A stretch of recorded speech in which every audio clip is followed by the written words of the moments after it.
پاکستان سے کسی نے پوچھا ہے پرندوں کے شکار کا موسم آنے والا ہے، کیا شکار کو گرانے کے لیے کسی پرندے مثلاً فاختہ کو ہم بندوق یا ایئر گن سے گرا سکتے ہیں؟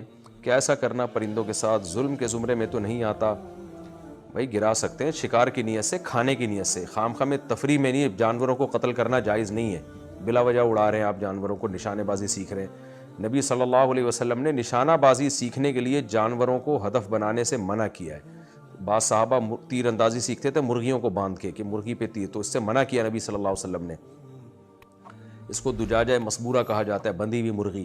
تو اسی طرح پرندوں کو بھی اسی طرح بلا وجہ اپنے نشانے بازی کے لیے تو اور بہت سارے طریقے استعمال ہو سکتے ہیں.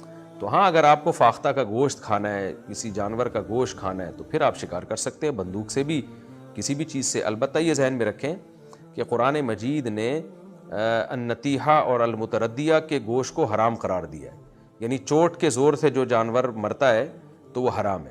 جیسے آپ نے پتھر مارا کسی جانور کو، چاہے بسم اللہ ہی اللہ پڑھ کے مارا ہو، چاہے اتنا زور سے مارا ہو کہ خون نکل دے اس کا، پھر بھی وہ جانور حلال نہیں ہے. دھاری والی چیز ہونی چاہیے، دھار والی.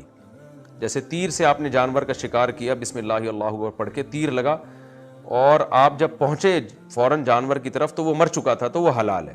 لیکن اگر پہنچے اور زندہ تھا تو ذبح کرنا پڑے گا آپ کو.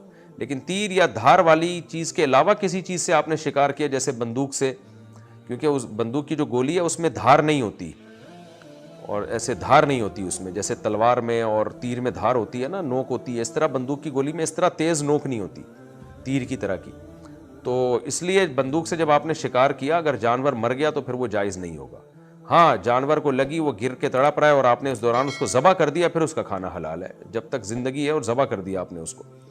لیکن اگر گولی ایسی ہے جس میں دھار ہے یا تیز نوک ہے، تو پھر اگر بسم اللہ اللہ پڑھ کے آپ نے جانور پہ لگائی اور وہ جانور گرا اور آپ اس کے قریب پہنچے اور آپ کے ذبح کرنے سے پہلے مر بھی گیا تو بھی آپ کے لیے حلال ہے.